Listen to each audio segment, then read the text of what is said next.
The impossible rescue at Clearwater Lake transformed a teenage runaway into a protected member of America's most feared criminal organization in a matter of hours, changing her destiny forever.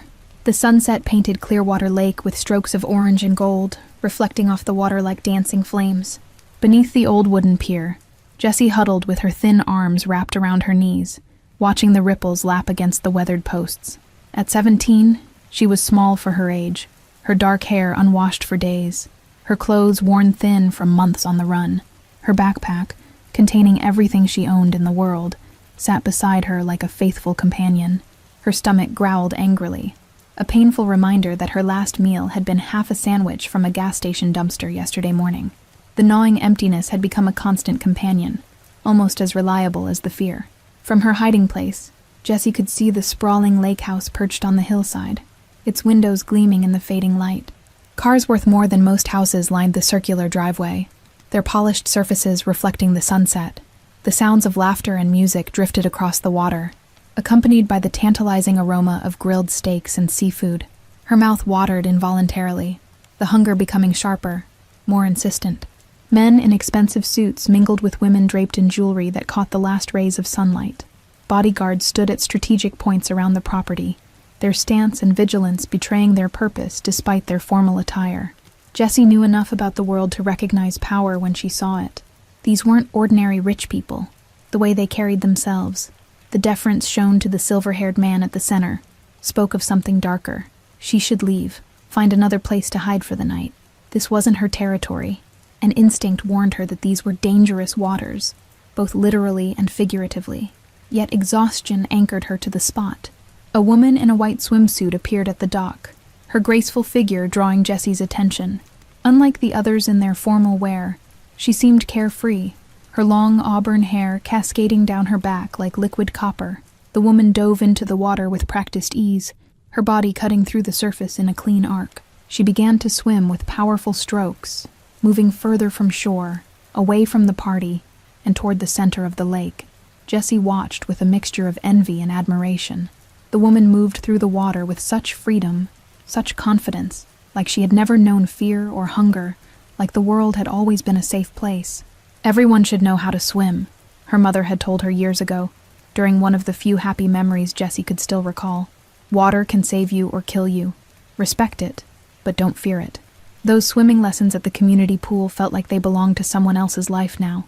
Before her mother's illness, before the foster homes, before she became invisible to the world that had once seemed full of possibilities, the woman was quite far from shore now, her white swimsuit a small dot against the darkening water. Something about her strokes seemed different, less smooth, more frantic. Jessie sat up straighter, a flicker of concern rising in her chest. Then the white dot disappeared entirely. One moment the woman was there, the next, nothing but ripples spreading across the previously calm surface. Jessie held her breath, waiting for the woman to resurface. 5 seconds passed, then 10, 20. Jessie's heart began to pound against her ribs. People couldn't breathe underwater, not even rich, beautiful people who belonged to dangerous men. Something was very wrong. Jessie glanced toward the house. The party continued, oblivious to the drama unfolding on the lake. No one was watching the water. No one had noticed the woman's disappearance. No one but her. 45 seconds now. Still no sign of the swimmer. Jessie's hands gripped the rough wood of the pier. She should stay hidden. These weren't her people. This wasn't her problem. Getting involved could only mean trouble. Yet she couldn't tear her eyes away from the spot where the woman had vanished. A full minute had passed now. Even strong swimmers couldn't hold their breath that long unless they were trained. And the woman's final movements had suggested distress, not deliberate submersion. Jessie looked at her backpack, everything she owned in this world. If she left it to help, someone might steal it. If she took it with her, it would drag her down in the water. Either way, she risked losing everything. With a groan that was part frustration, part resignation, Jessie made her choice. She kicked off her worn sneakers and shoved them into the backpack, pushing it deeper under the pier where it might remain hidden. The water was colder than she expected as she waded in, goosebumps rising on her skin. Taking a deep breath, she dove forward, her body remembering the motions her mother had taught her so long ago. She swam with desperate speed toward the spot where she'd last seen the woman, pushing past the burning in her lungs and the ache in her muscles. Every second counted now. it might already be too late. When she reached the approximate location, Jessie took a deep breath and dove beneath the surface. The lake water was murky, visibility limited to a few feet at best. She forced her eyes open despite the sting. At first, she saw nothing but greenish darkness. Then, a flash of white. The woman was below her, unmoving, her hair floating around her face like seaweed. Something had entangled her legs. Old fishing line anchored to the bottom. Jessie dove deeper, her ears popping with the pressure. The woman's face was ghostly pale, her eyes closed, bubbles no longer escaping from her lips. How long had she been down here? 2 minutes? 3? Longer? With burning lungs and trembling fingers, Jessie fought to untangle the fishing line wrapped tightly around the woman's ankles. The thin filament cut into her own fingers as she pulled and twisted, desperately working against time. Her chest felt like it would explode, her vision starting to darken at the edges. But giving up meant death for the woman, and somehow, that had become unthinkable in the span of these frantic underwater moments. Finally, the last strand came free. Jessie wrapped her arm around the woman's waist and kicked hard toward the surface, her muscles screaming in protest, her lungs begging for air that was still too far away. When they broke through to the air, Jessie gasped, sucking in oxygen with desperate gulps. The woman remained limp, unresponsive. Getting her to shore was an entirely new battle, one that seemed almost impossible with Jessie's rapidly fading strength. "Help!" she screamed toward the house, her voice thin and ragged. "Someone help! She's drowning!" But the music and laughter continued unabated, her cries lost in the distance and the ambient noise. Somehow, through sheer will and adrenaline, Jessie managed to drag the woman to the shore near the dock. The woman's skin was blue-tinged, her body unnaturally heavy, completely devoid of the grace that had captivated Jessie earlier. "Hey!" Jessie shouted again, as she pulled the woman onto the pebbled beach. "Your friend is dying. Help!" This time, a man near the edge of the gathering turned, his eyes widening as he registered the scene by the water. Within seconds, people were running toward them. The silver-haired man reached them first, his face transforming from confusion to horror as he fell to his knees beside the motionless woman. "Anastasia!" he roared, the name tearing from his throat. He began compressions immediately, his large hands pressing rhythmically on the woman's chest while another man tilted her head back. Push, push, push, breathe, over and over with desperate precision. 9 minutes underwater. It seemed impossible that anyone could survive that. Jessie stepped back, suddenly aware of her soaking clothes and the circle of dangerous-looking men surrounding the scene. Her instincts screamed at her to run, to disappear before questions could be asked. Her backpack was still hidden under the pier, but her legs wouldn't move. She stood frozen, watching the resurrection attempt, silently willing the woman, Anastasia, to breathe. The silver-haired man's expensive suit was soaked now, his composure cracked open to reveal raw terror beneath. "Come on, Stasi," he begged between compressions, his voice breaking. "Don't leave me. Fight." The tenderness in his words was at stark odds with the hardness in his face, with the scars visible on his hands as they worked to restart her heart. A terrible eternity passed in those moments. Then, suddenly, Anastasia convulsed, water spewing from her mouth as she gasped and coughed. The silver-haired man turned her gently to the side, allowing the lake water to drain from her lungs. The crowd exhaled collectively, a sound of genuine relief rather than the theatrical concern of those merely observing tragedy. These people cared about the woman. They weren't just associates or employees. This was family of some kind. Anastasia's eyes fluttered open, confusion and panic evident in her expression, until she focused on the silver-haired man. "Nico," she whispered, her voice barely audible. "What happened?" "I was swimming and then fishing line," Jessie said, the words escaping before she could stop herself. Every eye turned to her, and she fought the urge to shrink away. "It was wrapped around your legs. You were caught on something down there." Nico's penetrating gaze settled on Jessie, taking in her ragged appearance, the fear evident in her stance. "You pulled her out?" he asked, his voice deceptively soft. "You saved my wife?" Jessie nodded, suddenly very aware that she was standing before someone of significant power while looking like a drowned rat. "I was sitting by the pier when I saw her go under," she explained, the words tumbling out nervously. 9 minutes, one of the men said, checking his watch with disbelief. "Boss, she was down there for 9 minutes at least. It's a miracle." He looked at Jessie with new respect, perhaps even awe. This kid's a hero. Anastasia was being helped to her feet now, wrapped in someone's jacket, color returning to her face. "Bring her to the house," she said, her voice stronger than seemed possible after what she'd endured. "The girl. Bring her in." Jessie took an instinctive step backward. "I should go. My backpack," she began, but Nico raised his hand, silencing her with the simple gesture. The authority he commanded was palpable, extending well beyond the boundaries of his property. "Your name," he said.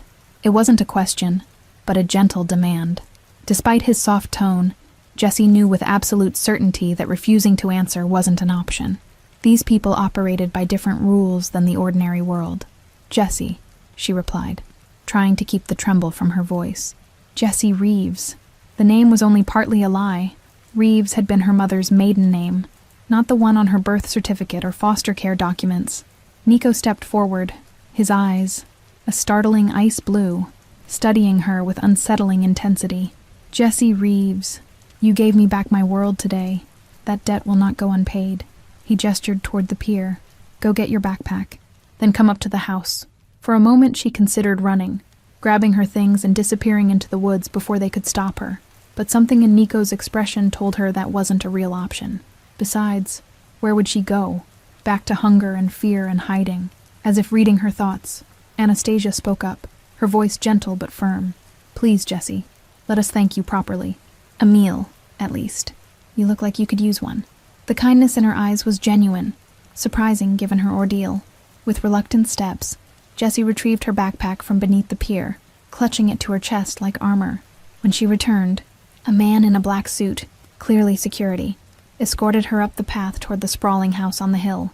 The interior of the lake house was even more opulent than she had imagined, with soaring ceilings, marble floors, and artwork that probably cost more than everything Jessie had ever touched in her life combined. She felt painfully out of place. Anastasia, now wrapped in a plush robe, her hair towel-dried but still damp, sat at a massive dining table.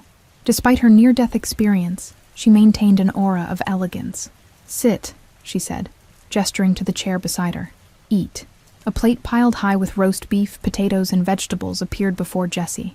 The aroma alone made her dizzy with hunger, but she hesitated, years of street survival making her wary of unexpected generosity. "It's not poisoned," Anastasia said with a small smile, "though I understand why you'd wonder." She nodded toward the food, her eyes gentle but insistent. "Please, eat. You need your strength."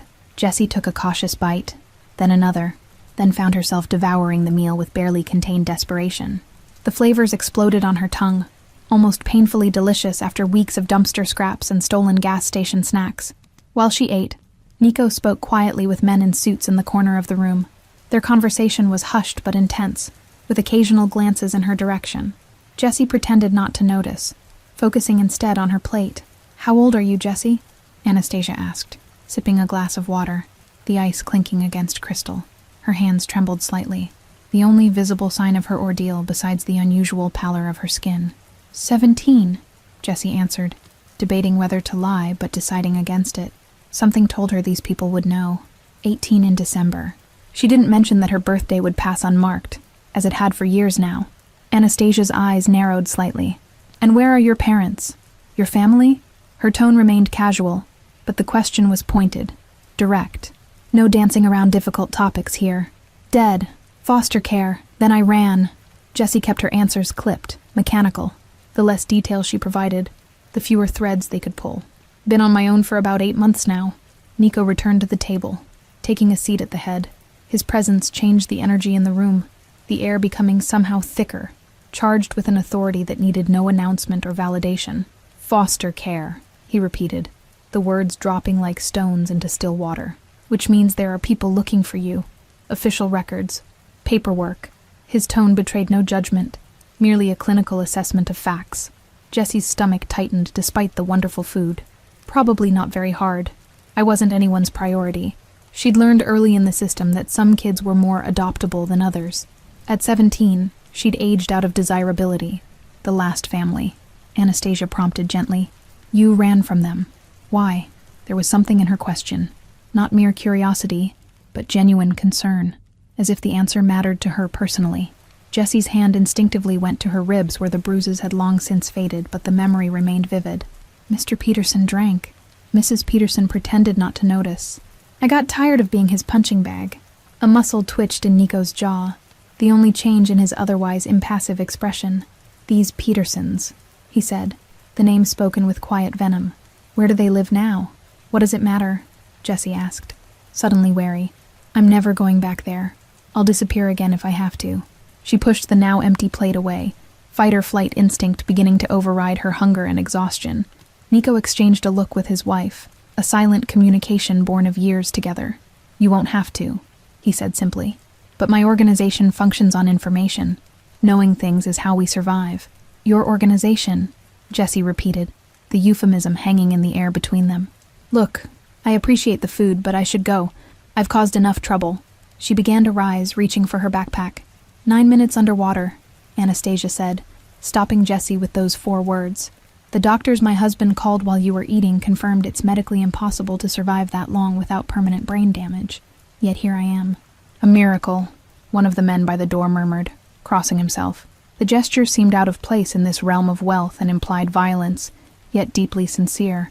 The girl is blessed. She brought the dead back to life. Nico's ice-blue eyes remained fixed on Jessie. I don't believe in miracles, he stated flatly. I believe in debts, in balance sheets. You saved something irreplaceable to me. That creates an obligation I take very seriously. I don't want anything, Jessie insisted, uncomfortable with the weight of this unexpected debt. I just did what anyone would do. The words sounded hollow even to her own ears. She knew very well that most people wouldn't have risked themselves. But you're not anyone, Nico countered smoothly. You're a girl with courage, loyalty, and skill, who has nowhere to go and no one to protect her. These are problems I can solve if you'll allow it. The offer hung in the air between them, tempting and terrifying in equal measure. Jessie clutched her backpack tighter. I don't even know who you people are, she said, though she had her suspicions. A ghost of a smile touched Nico's lips. We're family, he said simply. Sometimes by blood, sometimes by choice, sometimes by necessity. We protect our own. We honor our obligations. We never forget a debt or a betrayal. The implications were clear enough. And you want me to become family? Jessie asked incredulously. Just like that? Because I pulled your wife out of a lake? Because you showed loyalty to a stranger when it cost you everything to do so, Nico corrected. Because you risked your life without calculation or expectation of reward. Those qualities are rare, and in my world, invaluable. I'm giving you a choice, Jessie, Nico continued, leaning forward slightly. One night of safety, a good meal, some clean clothes, and enough cash to get you to the next town, or a permanent place here, protection, education, opportunity. The offer seemed absurd, too good to be true. Jessie had learned long ago that when something seemed that way, it usually was. What's the catch? What would I have to do? Her voice hardened with suspicion and old fear. Nico laughed, the sound surprisingly warm. Smart girl. There's always a price, isn't there? He gestured around the room. My family has businesses, legitimate ones and others. We need loyal people in both. I'm not going to kill anyone, Jessie stated flatly, earning another laugh from Nico and a surprising smile from Anastasia. Or sell drugs. Or whatever else you might think a desperate kid would do for a roof. We have plenty of people for those jobs, Anastasia said, placing a gentle hand on Jessie's arm. What we lack are people we can trust. People with good instincts and quick thinking. People like you. A tall man with a medical bag entered the room, nodding respectfully to Nico, before turning his attention to Anastasia. Mrs. Caruso, I need to examine you now. 9 minutes without oxygen. It's unprecedented that you're even conscious. As the doctor led Anastasia to an adjoining room, Nico rose and gestured for Jessie to follow him to his study. The wood-paneled room smelled of leather and cigars, with bookshelves lining the walls and a massive desk dominating the space. Let me be direct, Nico said as he closed the door. I run the Caruso family. My father did before me, his father before him. We control shipping, construction, waste management, and other interests across 3 states. Jessie stood awkwardly in the center of the room, her worn sneakers leaving faint damp marks on the plush carpet. You're the Mafia, she said bluntly, the words escaping before she could reconsider them. To her surprise, Nico nodded, unperturbed by her directness. An oversimplification, but not inaccurate. We prefer family business. We protect our interests, our territory, and most importantly, our people. And you want me to be one of those people. It wasn't a question anymore. The reality of the situation was crystallizing in Jesse's mind, simultaneously terrifying and strangely compelling. Because I saved your wife. Nico moved to a cabinet, withdrawing 2 glasses and a crystal decanter filled with amber liquid. Because you're alone in the world, clearly intelligent, remarkably brave, and now you know things that make forgetting about you impossible. The implication hung heavy in the air. So it's not really a choice, Jessie said, her voice flat. Either I join your family or I become a liability. Is that it?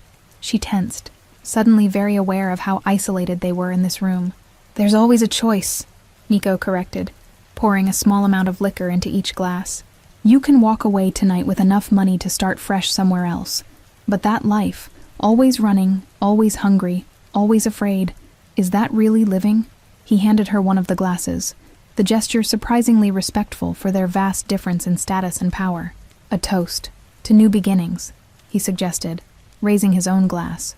Whether you stay or go. Jessie hesitated, then took the glass. She sniffed the liquor cautiously. Whiskey, expensive from the smell, but didn't drink. I need to understand exactly what you're offering, and what you'd expect in return. Smart girl, Nico approved, setting his own glass down untouched.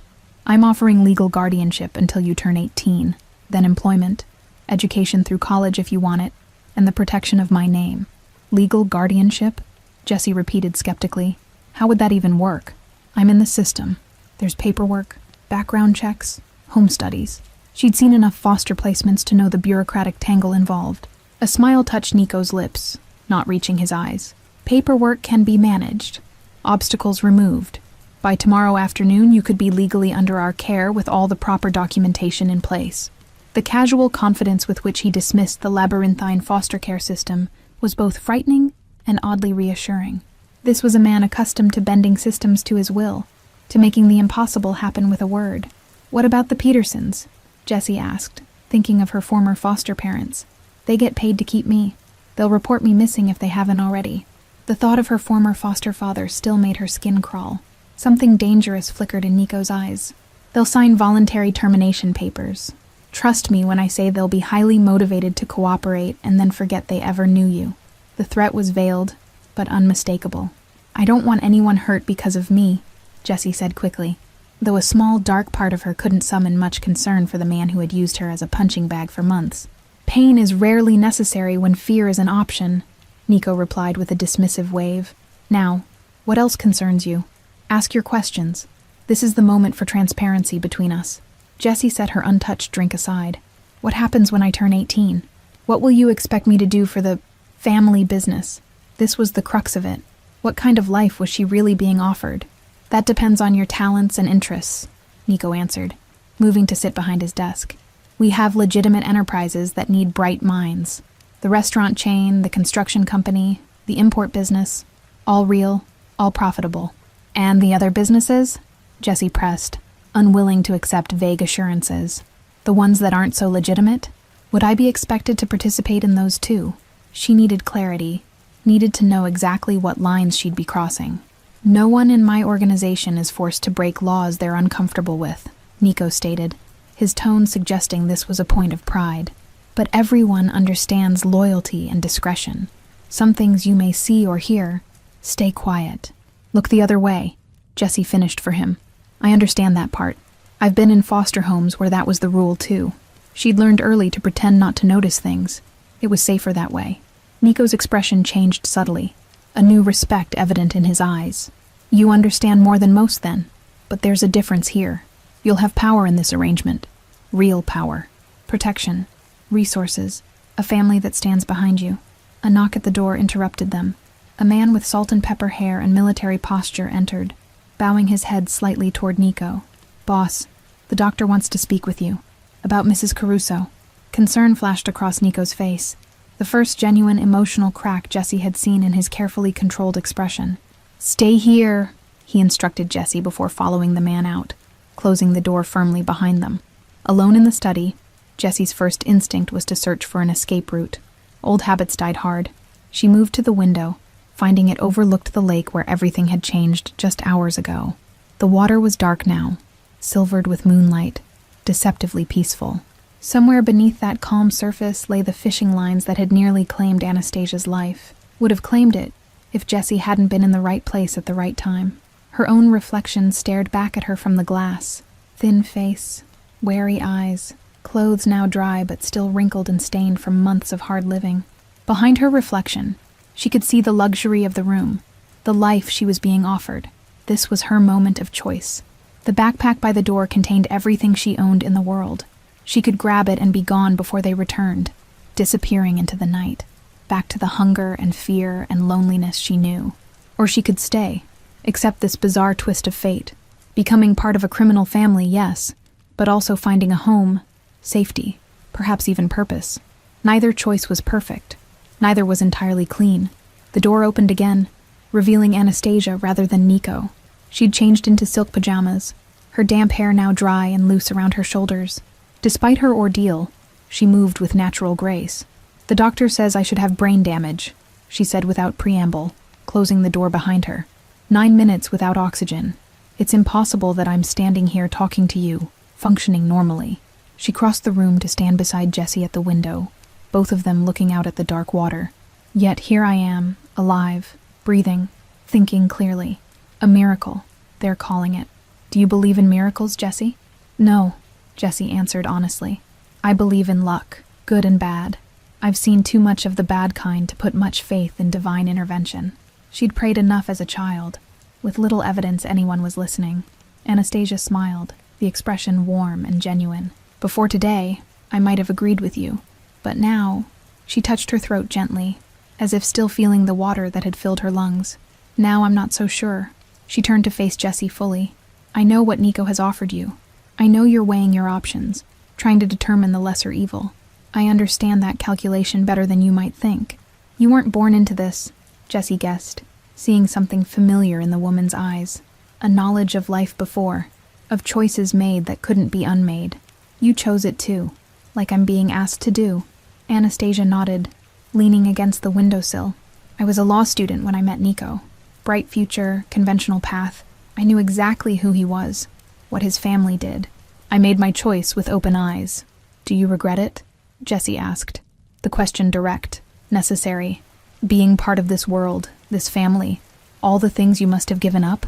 She needed honesty now, more than comfort or reassurance. Sometimes, Anastasia admitted, her candor surprising. There are compromises, shadows, complexities I never imagined. But there's also loyalty deeper than you'll find anywhere else in the world. Protection that never falters. Love that isn't conditional. She reached out, tucking a strand of hair behind Jessie's ear in a surprisingly maternal gesture. I've never had children of my own. It wasn't in the cards for us, but I've always wanted a daughter. The words hung between them, heavy with implication and unexpected emotion. I'm not looking for replacement parents, Jessie said carefully. I've had too many of those already. Most not worth remembering. Not replacement, Anastasia corrected gently. New, different. A family you choose rather than one forced upon you. There's power in that choice, Jessie. Power that no one can take away from you. The door opened again and Nico returned, his expression unreadable as he glanced between the two women. The doctor says you need rest, he told his wife, his tone gentler than Jessie had heard from him before. The doctor says many things, Anastasia replied with a dismissive wave. Did he also tell you it's scientifically impossible that I'm standing here? That by all medical knowledge I should be dead? Or in a permanent vegetative state? Nico's jaw tightened. He mentioned that, yes. Which is why you need to rest, Stasi. We don't know what delayed effects might appear. The concern in his voice was genuine, a crack in the armor of the powerful man. I'll rest when our guest has made her decision, Anastasia insisted, turning back to Jessie. Stay the night at least. Sleep on it. Give yourself time to think clearly, without hunger or exhaustion clouding your judgment. It was a reasonable suggestion, the first step without committing to the full journey. One night, Jessie agreed cautiously, but I keep my backpack with me, and I want the door to lock from the inside. Nico's mouth twitched with something that might have been amusement. Trust doesn't come easily to you. Good. It shouldn't. You'll have a room with a lock, your backpack, and no obligations until morning. A young woman in a neat uniform appeared at the door. This is Alma, Anastasia explained. "She'll show you to a guest room, bring you anything you need." She stepped forward, and before Jessie could react, embraced her briefly. "Thank you for my life," Anastasia whispered, her arms surprisingly strong around Jessie's thin frame. "Whatever you decide tomorrow, I will never forget what you did today." The simple gratitude felt more honest than all the grand offers that had come before. The guest room was larger than any bedroom Jessie had ever occupied, with a canopied bed, plush carpet, and a bathroom with a shower that had more settings than seemed necessary. It felt like a hotel from another world. Jessie locked the door behind her, testing it twice before setting her backpack on a chair near the bed. The security was more psychological than practical. If these people wanted to get to her, a simple door lock wouldn't stop them. She showered for what felt like hours, watching months of grime disappear down the drain. The hot water never ran out, another luxury she'd forgotten existed. Clean towels, soap that smelled expensive, shampoo that left her hair silky, small miracles after so long without. In the drawer she found new clothes, simple t-shirts, jeans, even underwear still with tags. They had been prepared for guests, or perhaps purchased hastily while she ate dinner. Either way, they fit well enough. Exhaustion hit her suddenly, the adrenaline of the day finally draining away and leaving bone-deep weariness in its wake. The bed was almost too comfortable, too soft after months of sleeping on concrete, under piers, in abandoned cars. She fought sleep, forcing herself to think through her options. Stay, and become part of a criminal family. Leave and return to homelessness with a slightly fatter wallet. Neither choice was ideal. Both carried risks she could only partially calculate. Her mother's voice seemed to whisper from the past. Water can save you or kill you. Respect it, but don't fear it. Today, water had nearly killed Anastasia, but in saving her, had the water somehow saved Jessie too? The philosophical question was still circling in her mind as sleep finally claimed her, pulling her down into the deepest rest she'd experienced in months. No nightmares came, no sudden starts at unfamiliar sounds, just darkness and peace. Morning arrived with sunlight streaming through curtains she'd forgotten to close. For a disoriented moment, Jessie didn't remember where she was, reaching instinctively for her backpack with the panic of someone who owned nothing else. It was still there, untouched on the chair, and beyond it, through the window, she could see Clearwater Lake gleaming in the morning sun. The events of the previous day came rushing back, the rescue, the offer, the choice that awaited her.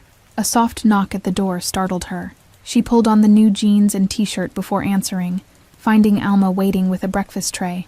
"Mrs. Caruso thought you might prefer to eat in your room," the maid explained, her accent lightly Hispanic. The tray held eggs, toast, fresh fruit, and coffee. A simple breakfast compared to last night's dinner, but still more luxurious than anything Jessie had eaten in recent memory. Her stomach growled at the sight. "How is she?" Jessie asked, as she accepted the tray. "Mrs. Caruso, after everything yesterday."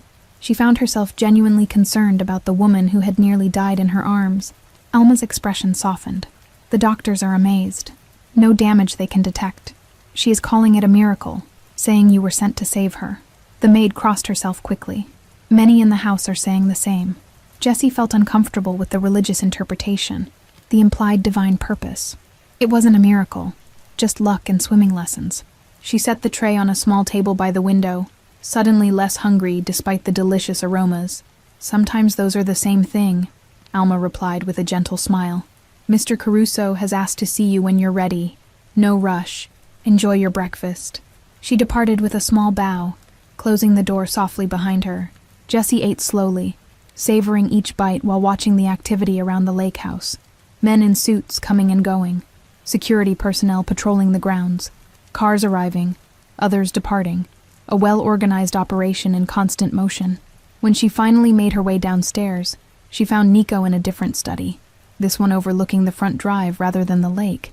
He was on the phone, speaking rapidly in Italian, his tone sharp and authoritative. He gestured for her to enter, but held up a finger indicating she should wait.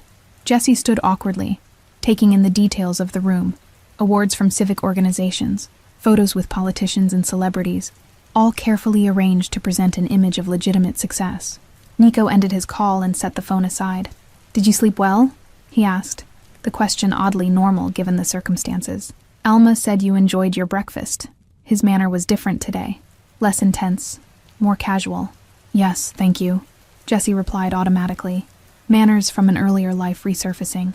Where's Mrs. Caruso? Is she feeling better? She was surprised by how much she wanted to see the woman again. Anastasia is resting on doctor's orders. She wanted to join us, but I insisted. Nico gestured to a chair across from his desk. Please, sit. We have some things to discuss if you're staying, and some arrangements to make if you're not. The moment of decision had arrived. Jessie sat, taking a deep breath. If I stay, she began cautiously, I need certain guarantees about my future, my education, what will be expected of me. Negotiating from a position of weakness was hardly ideal, but it was all she had. Nico nodded, seeming neither surprised nor offended by her conditions. Name your terms. We'll see what can be arranged. There was respect in his tone, acknowledgement of her right to establish boundaries. I want to finish high school, go to college if I choose, have options beyond just the family business. Jessie spoke quickly, afraid her courage might desert her. And I want legal documents, real ones, not forgeries that could fall apart. Reasonable requests, Nico agreed, making notes on a legal pad. Education is important to this family. Anastasia has 3 degrees herself. As for documentation, everything will be completely legal, I assure you. He looked up from his writing, eyes sharp. What else? Don't hold back now. This is your moment to establish the ground rules. The invitation was genuine, a surprising concession of power in their unequal relationship. I won't participate in violence, Jessie stated firmly. I won't carry a gun or hurt people or move drugs. I'll keep secrets if I have to. Look the other way sometimes, but I have limits. This was her moral line in the sand. Nico considered her words, tapping his pen against the legal pad. Not everyone in this family carries a gun, Jessie. We have accountants, lawyers, restaurateurs, legitimate business people. You'll find your place among them. He set the pen down, folding his hands on the desk. But understand this. The protection of this family extends to you, only if you're part of it. Half measures won't work. You're either in or you're out. The ultimatum hung in the air between them. Not threatening, but simply factual. The rules of this world were absolute. The boundaries clear. I understand, Jessie said finally. I'm in, under the conditions I've outlined. Relief flickered briefly across Nico's face, quickly masked by his usual composed expression. Good. We'll begin making arrangements immediately. By tonight, the paperwork will be filed showing Anastasia and me as your legal guardians. The speed was dizzying, a reminder of the power this man wielded. Systems that had trapped Jessie for years would bend to his will in hours. That fast? Really? She couldn't keep the skepticism from her voice. When you have the right connections and sufficient motivation, bureaucracy becomes remarkably efficient, Nico replied with a thin smile. Judge Brennan owes our family several favors.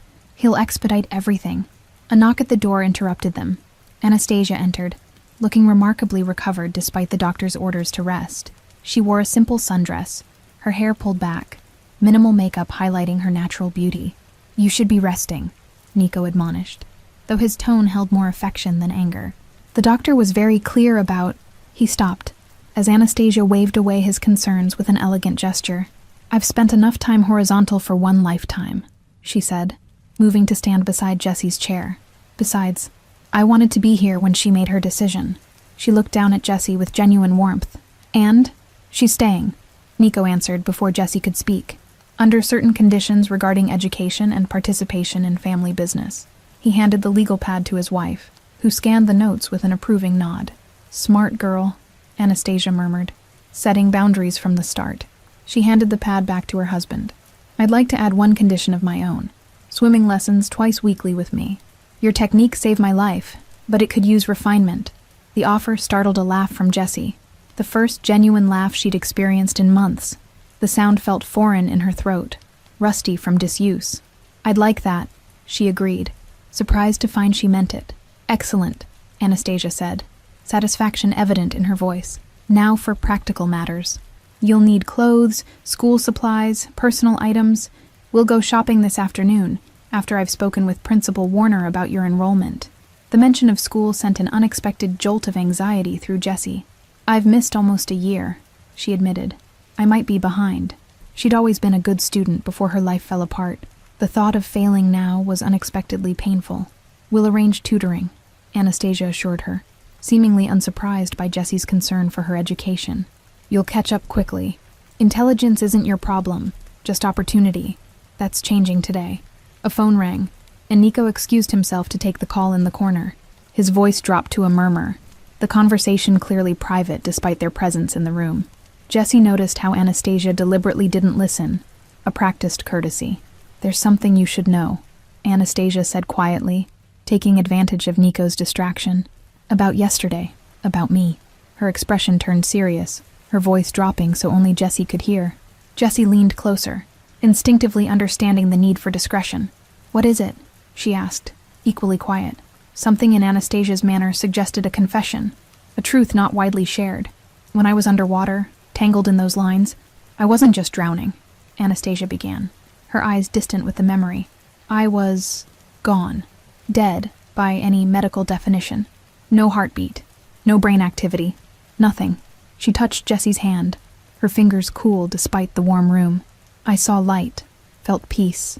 All the cliches you hear about near-death experiences, they were real. I was transitioning to whatever comes next. Then I heard a voice, a young woman's voice saying, 'Not yet, not today.' And then suddenly I was being pulled upward, back into my body, back into pain and panic and the burning in my lungs." Her eyes locked with Jesse's, intense and questioning. "It was your voice, Jesse, but you never spoke those words aloud yesterday, did you?" The question wasn't really a question at all, but a statement of certainty, of knowledge that defied rational explanation. Jessie shook her head slowly. "No, I didn't speak until we reached the shore." The implication sent a chill down her spine despite the warm room. "That's not possible. It had to be your imagination. Oxygen deprivation can cause hallucinations." Anastasia smiled, the expression knowing and somehow ancient. "That's what the doctor said too. A hallucination. A trick of a dying brain. But I know what I experienced." She squeezed Jessie's hand once before releasing it. "The family has always believed in signs, in fate," she continued, her voice still low. "Old superstitions from Sicily that seem foolish in the modern world, until something happens that can't be explained any other way." Nico finished his call and returned to the desk, seemingly unaware of the intense exchange that had occurred in his absence. "Everything is proceeding as planned," he announced, satisfaction evident in his tone. "The Petersons have been contacted," he continued, a subtle hardness entering his voice at the mention of Jesse's former foster parents. "They've proven remarkably cooperative. All necessary papers will be signed by noon." 3 days later, Jessie stood in what was now officially her bedroom. Not a guest room, but her own personal space in the Caruso Lake House. The transformation was still disorienting, like waking up in someone else's life. New clothes filled the closet, books lined the shelves, and a laptop sat on the desk by the window. All the trappings of normal teenage existence, provided with an efficiency that bordered on frightening in its thoroughness. Her school enrollment had been processed with similar speed, her academic records mysteriously recovered despite her months off the grid. She would start classes on Monday at Westlake Preparatory Academy, a private school where the Carusos were generous donors. The backpack, her old life condensed into a single container, now sat in the bottom drawer of her dresser. She couldn't bring herself to discard it, even as every passing day made it seem more like an artifact from another lifetime. A knock at her door revealed Anastasia, dressed casually in slacks and a blouse. "Ready for our first lesson?" she asked, gesturing toward the lake visible through Jessie's window. Perfect day for swimming. The idea of returning to the water that had nearly claimed Anastasia's life seemed morbid, but Jessie nodded anyway. Some demons needed to be faced directly, and the lake was now central to both their stories. They walked together down to a small private dock, separate from the larger one where the rescue had occurred. Anastasia moved with the confidence of someone completely recovered, though occasionally she touched her throat absently, as if remembering. "I used to be afraid of the water as a child," Anastasia confessed as they stood at the dock's edge. "My father threw me in when I was 5, said I'd either swim or sink. Old country methods." She smiled wryly at the memory. "Did you swim?" Jessie asked, already suspecting the answer. Anastasia didn't strike her as someone who sank easily, then or now. There was a resilience to her that went beyond physical strength. Eventually, Anastasia admitted with a small laugh, after swallowing half the Mediterranean and scaring 10 years off my poor father's life, he never tried that approach to teaching again. She stepped onto the dock, her bare feet confident on the warm wood. Water requires respect, not fear. It's the perfect teacher, unforgiving of carelessness, but rewarding of proper technique, rather like life itself. The philosophical comparison might have seemed pretentious from someone else, but from Anastasia, it felt genuine. She was a woman who had faced death and returned with insights that couldn't be easily dismissed. They spent an hour in the water, Anastasia correcting Jesse's self-taught stroke with patient guidance. Despite the near tragedy that connected them, the lake felt welcoming today, the water cool and clear in the late summer heat. As they dried off afterward, a black SUV pulled up to the main house, disgorging 4 men in suits.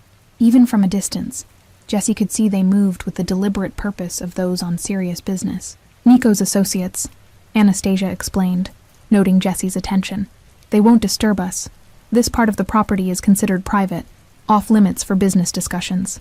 Her tone suggested this boundary was strictly enforced. Do they come often? For meetings, I mean. Jessie tried to keep the question casual, though she was intensely curious about the mechanics of the family business she'd agreed to join. Anastasia considered the question carefully before answering. Regular meetings? Yes. Strategy? Territory? Investments? A business like any other in some ways, more complex in others. She didn't elaborate further, maintaining the line between inclusion and protection. As they walked back toward the house, Jessie noticed subtle security measures she'd missed before. Cameras disguised as lighting fixtures, ground staff whose watchful eyes betrayed their dual purpose, the strategic positioning of the few entrances. The household operated with the quiet efficiency of a well-oiled machine. Staff appeared when needed, and vanished when not, maintaining the illusion of privacy while ensuring every need was anticipated and met. Jessie had never experienced this level of service before. Meals appeared without having to be requested, laundry disappeared dirty and returned clean and pressed. The bathroom was magically restocked with toiletries before anything ran out. It takes some getting used to, Anastasia commented, noticing Jessie's observation of a maid discreetly refreshing flowers in the hallway. The constant presence of others while maintaining the fiction of privacy. It's a delicate balance.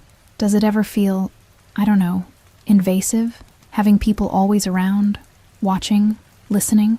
Jessie had spent months valuing invisibility, the freedom of going unnoticed. This constant observation, however benign, felt constraining. You learn to create mental privacy when physical privacy is limited, Anastasia replied thoughtfully. Though I insisted on certain spaces remaining truly private. My studio, our bedroom, and now your room. Not even staff enter without explicit permission. The distinction was meaningful, a recognition of boundaries within the closely monitored world they inhabited. Thank you for that, Jessie said, genuinely appreciative of the consideration. It helps. Everything still feels a bit overwhelming. Anastasia touched her shoulder lightly. It will for a while. When I first married Nico, I felt like I was drowning in a different way. In expectations, traditions, unwritten rules. But you adapt. You find your place. The parallel to Jessie's current situation wasn't lost on either of them. How long did it take you to feel like you belonged? The question revealed more vulnerability than Jessie had intended, but she couldn't take it back. Longer than I expected. Less time than I feared, Anastasia answered with characteristic honesty. The turning point came when I stopped trying to fit into their world and instead carved out my own space within it. That's what I'd advise for you, too. Before Jessie could respond, Nico appeared in the hallway, his expression tense despite his attempt at a neutral greeting. Ladies, you've had a productive morning, I see. The observation was pleasant enough, but something in his manner suggested distraction. Something's happened, Anastasia said, reading her husband's expression with the ease of long intimacy. She didn't phrase it as a question, merely waited for confirmation or denial. Nico nodded slightly, his eyes flickering briefly to Jessie before returning to his wife. Business matter. Nothing urgent, but requiring attention. The Pellegrini situation has developed. His words were carefully chosen, revealing little. I see, Anastasia replied, understanding far more than was explicitly stated. Jessie and I were about to have lunch. Will you join us, or should we expect you later? The normality of the question belied the tension suddenly present. Later, I'm afraid. Carlo is waiting in my office. Nico touched his wife's arm briefly, a gesture of affection and reassurance, before nodding to Jessie and continuing down the hallway with measured steps. As they prepared lunch in the sunlit kitchen, Anastasia insisting on making sandwiches herself rather than calling for the chef, Jessie wrestled with curiosity. The exchange had been deliberately opaque, excluding her while acknowledging her presence. You want to ask about what just happened, Anastasia observed, slicing tomatoes with practiced precision. about the Pellegrini situation, about why Nico chose those specific words. Her perception was uncanny, almost uncomfortable. Jessie nodded, accepting a knife to spread mayo on the bread. Is it something I should know about, or something I shouldn't? The line between inclusion and ignorance was still unclear in her new position.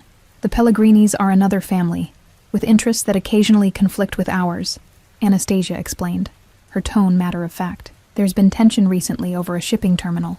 Territorial dispute, essentially.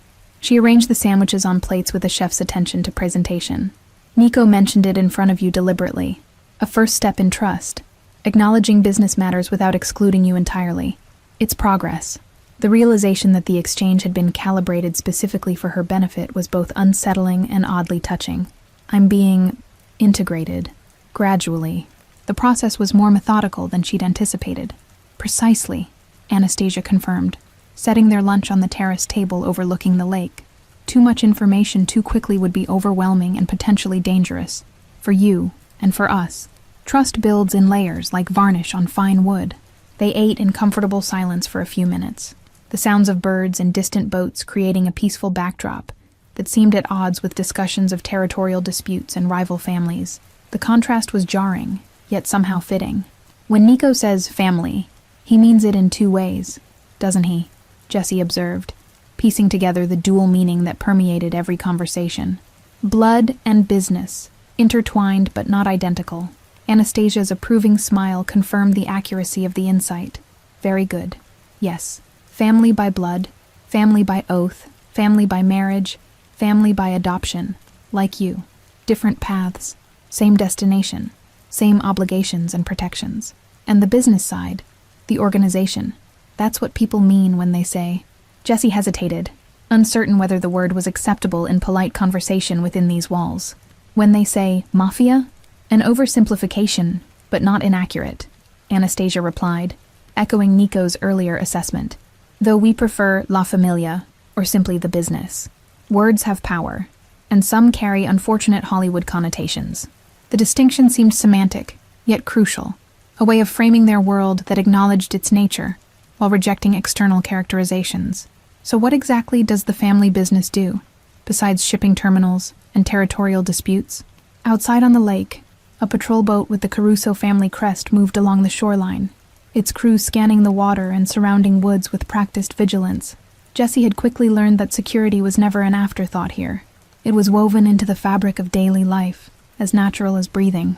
The boundaries between legitimate and illegitimate enterprises blurred in conversation, much like the misty line where lake met sky on foggy mornings. What outsiders might call criminal, the family viewed as necessary adaptations to a system that had never fully accepted their existence. Anastasia's hands moved expressively as she spoke, the diamond on her wedding ring catching sunlight. A ring, Jessie had learned, that had been in Nico's family for 6 generations, passed down through a lineage that valued blood and loyalty above all earthly possessions. Anastasia considered the question carefully. Import, export, construction, waste management, protection services for businesses in our territory, dispute resolution outside traditional legal channels, financial services for those who cannot access conventional banking. The euphemisms were transparent yet effective, describing criminal enterprises in the language of legitimate business. And all of that requires enforcement? Men in suits who make problems disappear? Jessie pressed, wanting clarity about the world she'd entered. Some problems can't be solved with contracts and handshakes, Anastasia acknowledged, neither confirming nor denying the implication. But violence is inefficient, draws attention, creates more problems than it solves. It's a last resort, not a first option. She sipped her iced tea, studying Jessie over the rim of her glass. You're trying to reconcile your image of organized crime with what you're seeing here. A normal family having lunch, discussing business like any other. It's not what I expected, Jessie admitted, thinking of gangster movies and true crime documentaries that had shaped her preconceptions. Less dramatic, more ordinary in some ways. The mundanity was perhaps the most surprising aspect. Most of life happens between the dramatic moments, even in our world, Anastasia said with a small smile. The movies show the shootouts and betrayals, not the Tuesday afternoon meetings about waste management contracts or property tax assessments. A phone rang inside the house, and moments later Alma appeared at the terrace door. "Mrs. Caruso, there's a call for Miss Jessie, from Westlake Preparatory, about her enrollment." The maid's expression revealed nothing beyond the message itself. Jessie looked to Anastasia, uncertain whether to take the call or let her new guardian handle it. The school had no way of contacting her directly yet. No phone, no established relationship. The call going through the house line was a reminder of her dependent status. "Take it in the study," Anastasia suggested, apparently reading her discomfort. "Educational matters are your domain. We'll support decisions you make about your academic path." The delegation of authority, however small, felt significant. The call was brief, but consequential. Placement tests scheduled for Friday. Course selections to be finalized. Uniform requirements explained. The administrator's voice held no curiosity about Jessie's sudden appearance in the Caruso household, only brisk efficiency. "Everything in order?" Anastasia asked, when Jessie returned to the terrace. The question was casual, but her eyes were attentive, gauging Jessie's reaction to this first official interaction with her new life. "Placement tests on Friday.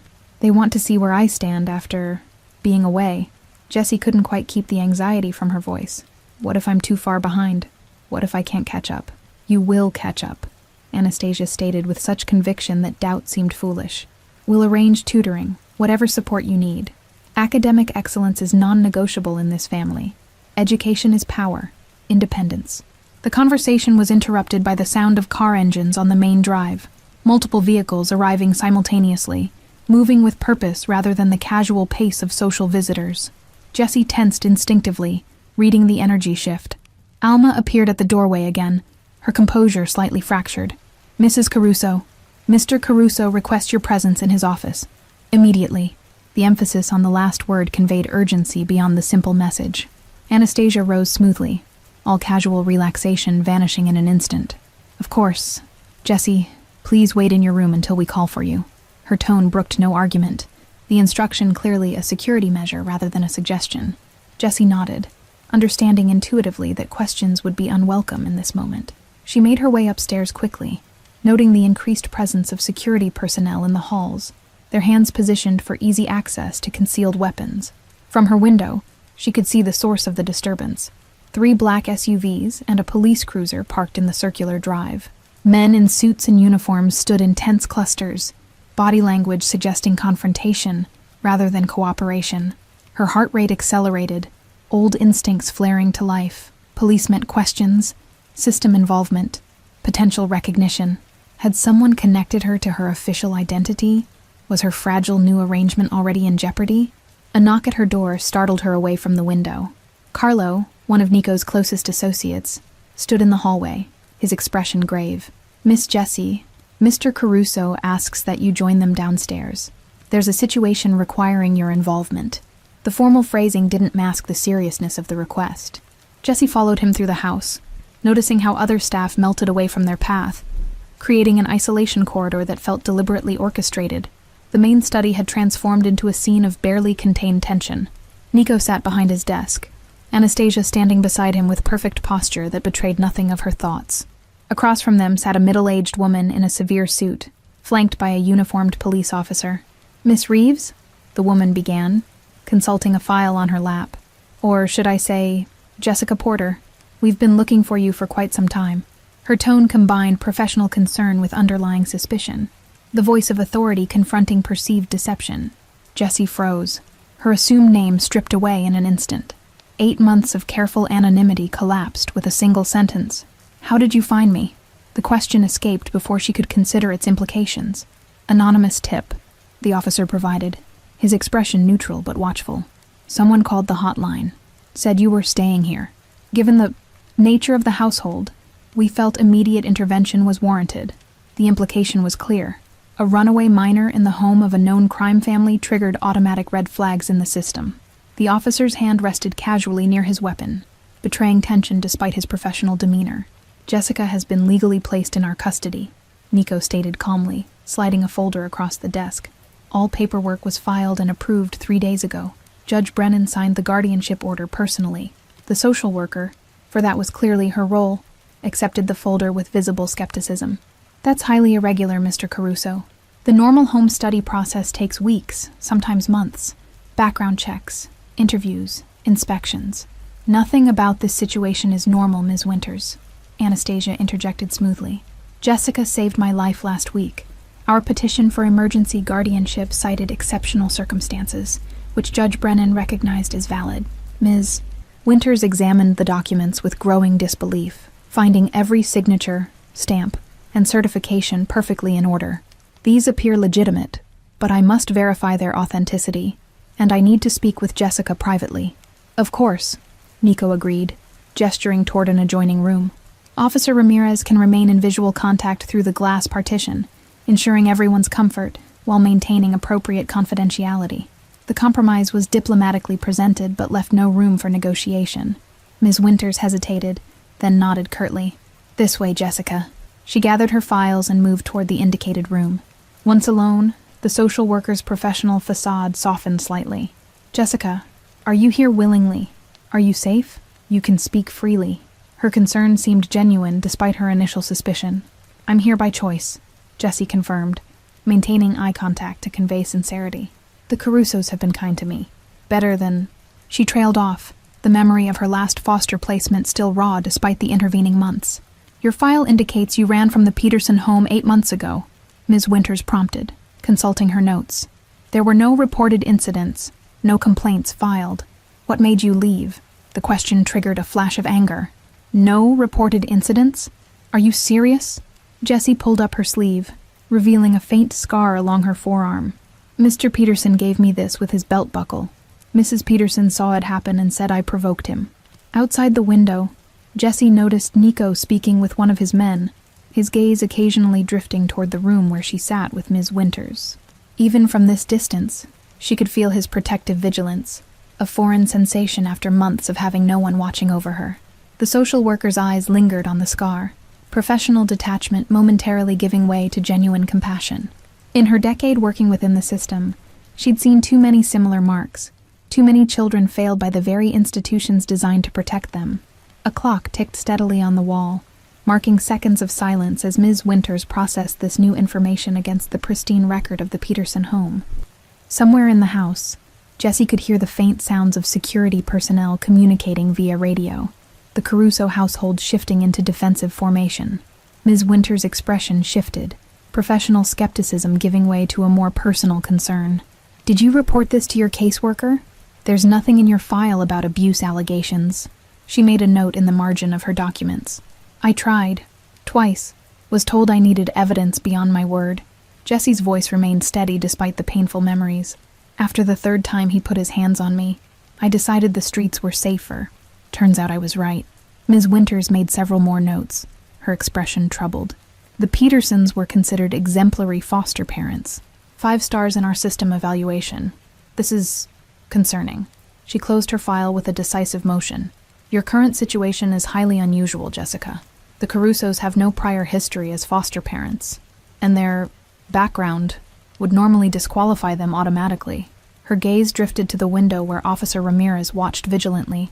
But the paperwork is legitimate, and you're clearly not being held against your will. And at 17, forcing a placement would likely just result in another runaway situation. Her pragmatism was refreshing, after months of dealing with inflexible bureaucracy. She sighed, making one final note. I'll be conducting monthly wellness checks, unannounced, and you'll need to maintain perfect attendance at school, with acceptable academic performance. Any issues, any at all, and we'll revisit this arrangement. Relief washed over Jessie, the immediate threat of removal receding. Thank you. I promise I won't give you any reason to worry. The words were sincere. This second chance meant everything to her. When they returned to the main study, Officer Ramirez was already standing, apparently having received some communication during their conversation.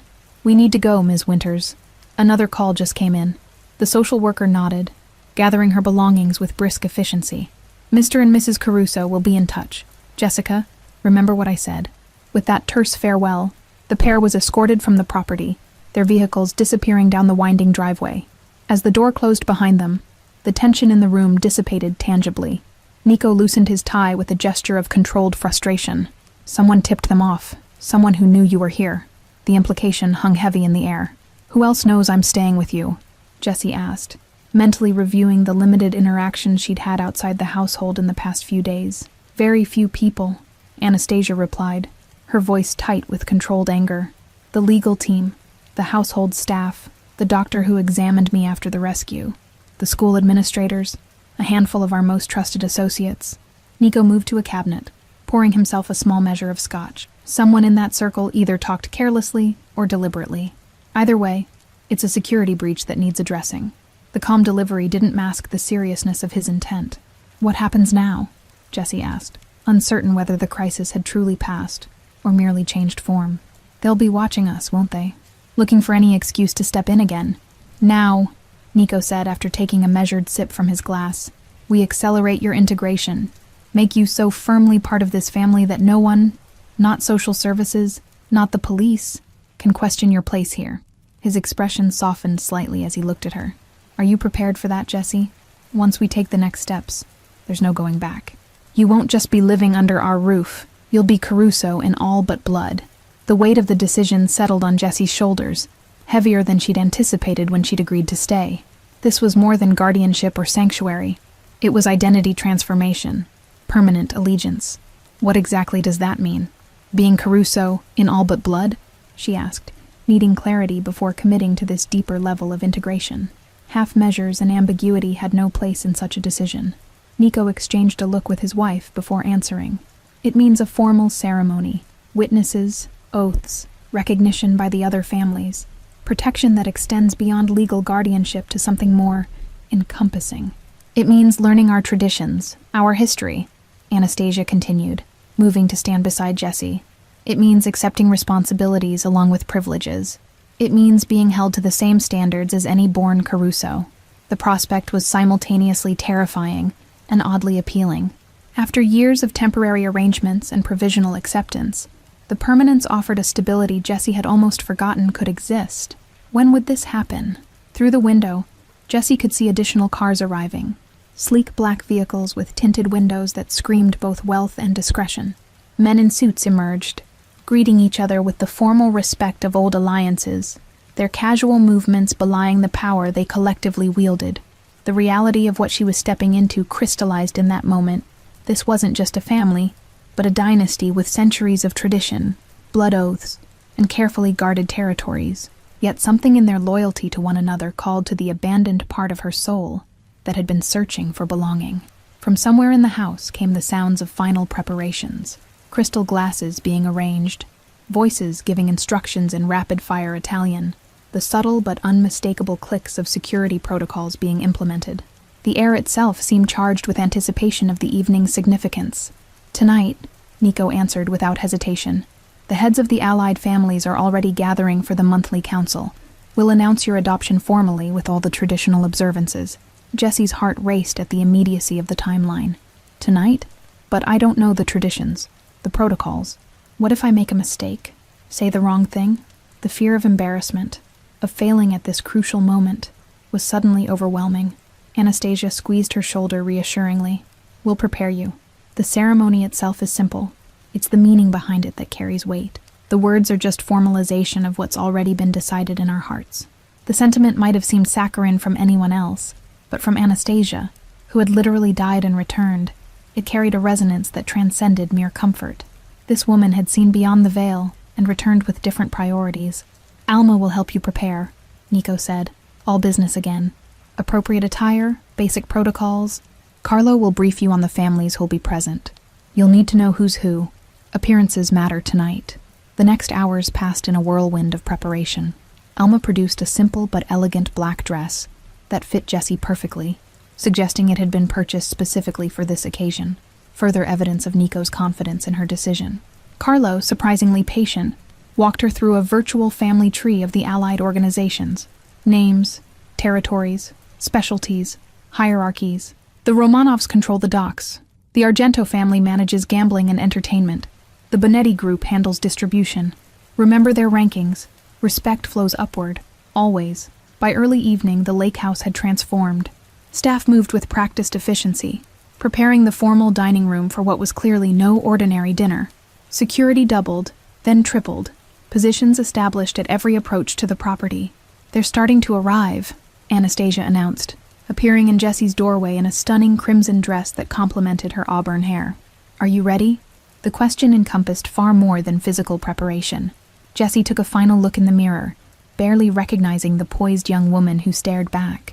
Gone was the homeless girl who'd hidden beneath the pier just days ago. In her place stood someone with purpose, belonging, future. I'm ready, she answered, surprised by the steadiness in her voice. The fear remained, but something stronger had risen to meet it. Determination, perhaps, or the simple human need to be part of something larger than oneself. The ceremony itself was both more and less than Jessie had imagined. No dark robes or blood oaths from Hollywood films. Instead, a solemn gathering of power brokers in expensive suits, their casual demeanor belying the authority they collectively wielded. Nico stood at the head of the long table, Anastasia to his right, the position of honor. Jessie was called forward, conscious of the evaluating gazes of 24 men and women who controlled enterprises worth billions, both legal and otherwise. This girl, Nico began, his voice carrying easily without being raised, saved what matters most to me in this world. She pulled my wife from death's embrace after 9 minutes underwater. A miracle, some have called it. But I don't believe in miracles, he continued, echoing words he'd spoken to Jessie days earlier. I believe in courage, in loyalty, in actions that reveal true character. This girl showed all three when she had nothing to gain and everything to lose. A murmur of appreciation rippled through the gathered guests.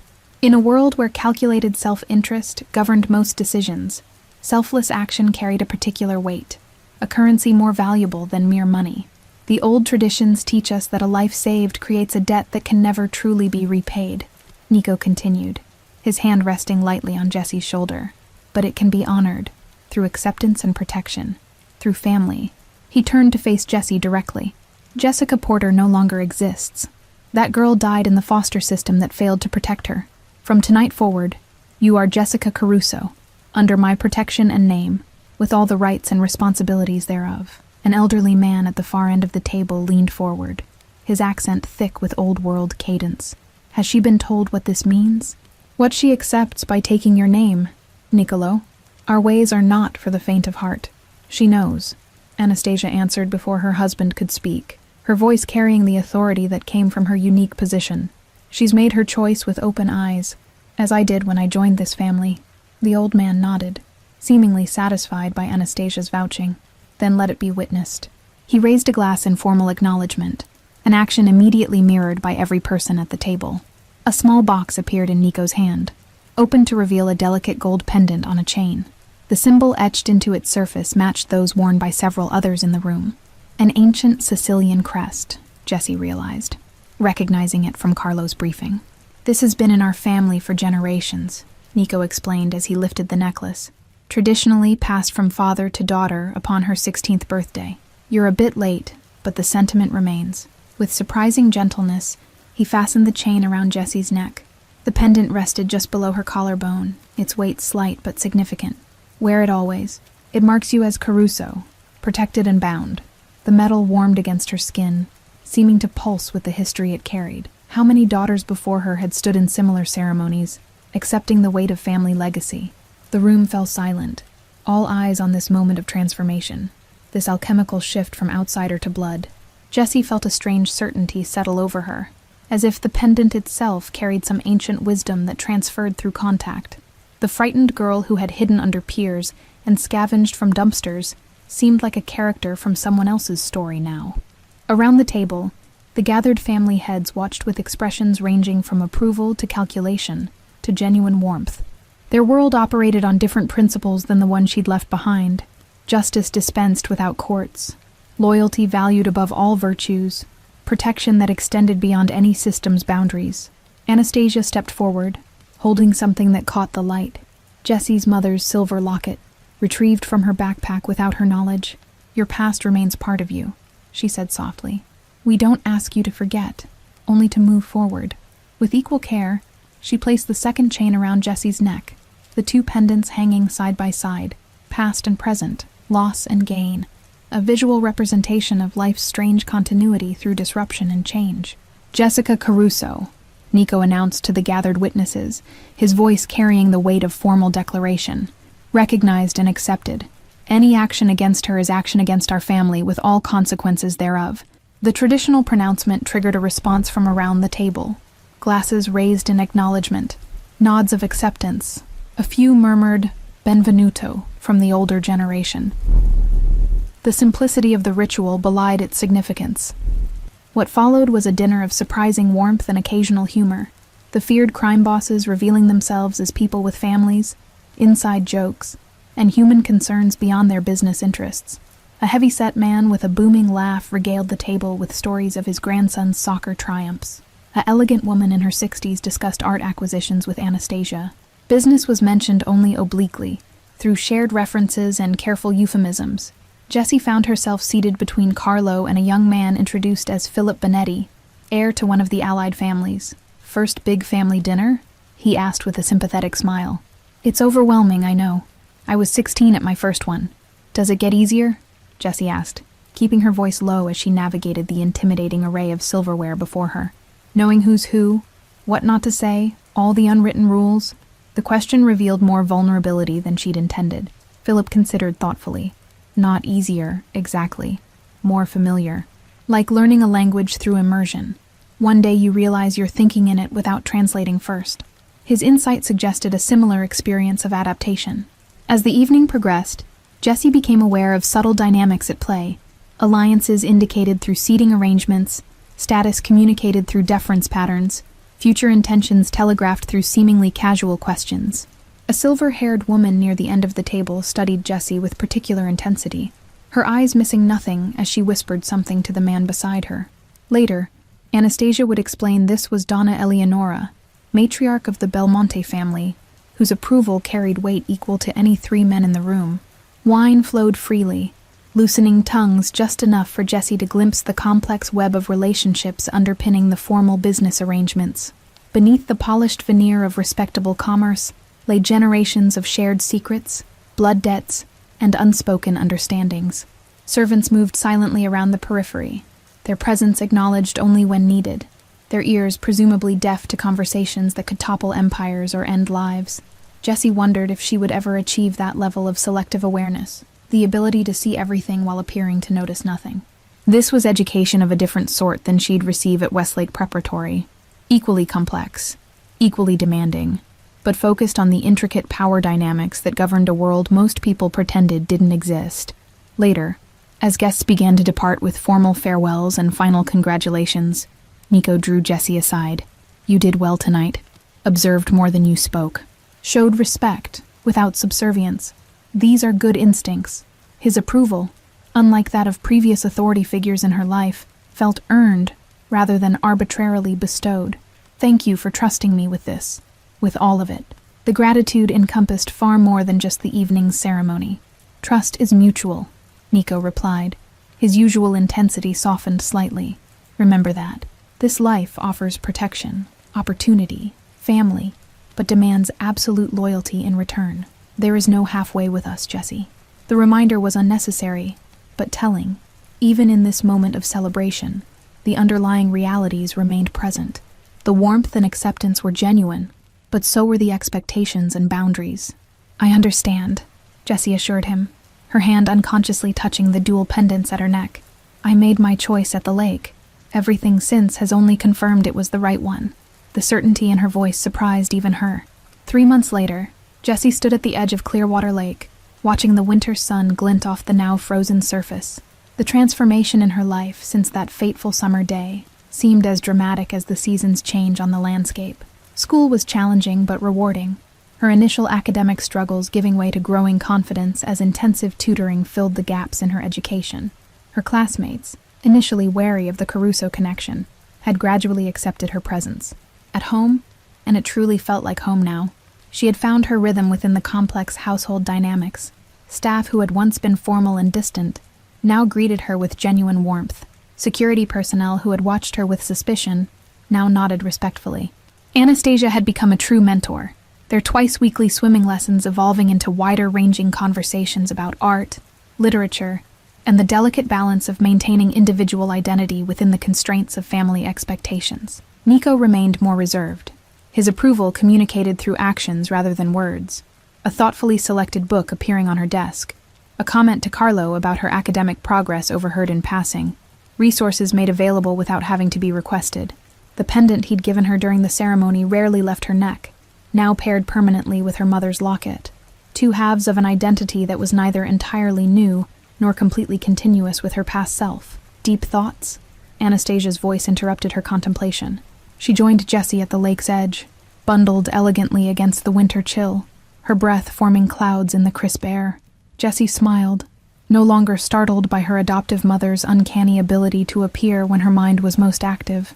Just thinking about how much has changed, how impossible this all would have seemed if someone had described it to me a year ago. Life's most significant transformations rarely announce themselves in advance, Anastasia observed, her gaze following Jessie's to the frozen lake. They arrive disguised as ordinary moments, critical decisions made with incomplete information. The philosophical observation was typical of their conversations now. Anastasia's near-death experience had left her with a perspective that found meaning in seemingly random events, patterns in apparent chaos. Like diving into a lake to save a stranger? Exactly like that, Anastasia agreed, linking her arm through Jessie's in a gesture of casual affection that would have been unimaginable months earlier.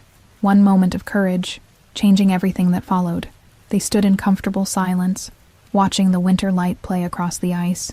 The water is still under there, Jessie observed finally, flowing, moving, even beneath the frozen surface, just waiting for spring. Water can save you or kill you, Anastasia quoted, remembering Jessie's mother's wisdom. For me, it nearly killed me. For you, somehow it saved you. The parallels weren't lost on either of them, how close both had come to different endings. Reaching the lake house, they found Nico in his study, finishing a business call. He ended it as they entered, his expression warming subtly. "Good walk?" he asked, his attention focused on them rather than the paperwork spread across his desk. "Perfect winter day," Anastasia replied, unwinding her scarf. Jessie was philosophizing about water and transformation. Quite poetic, actually. The pride in her voice was evident, a mother celebrating a daughter's depth of thought. Thank you for following Jessie's incredible journey from homeless runaway to protected daughter of a powerful family. If you've been moved by this tale of courage, redemption, and second chances, please let us know in the comments which part of the world you're watching from. Don't forget to like, subscribe, and share this video. Your support means everything and helps us continue bringing these powerful real-life stories to light. Remember, like water, life can change direction in an instant, carrying you to places you never imagined possible.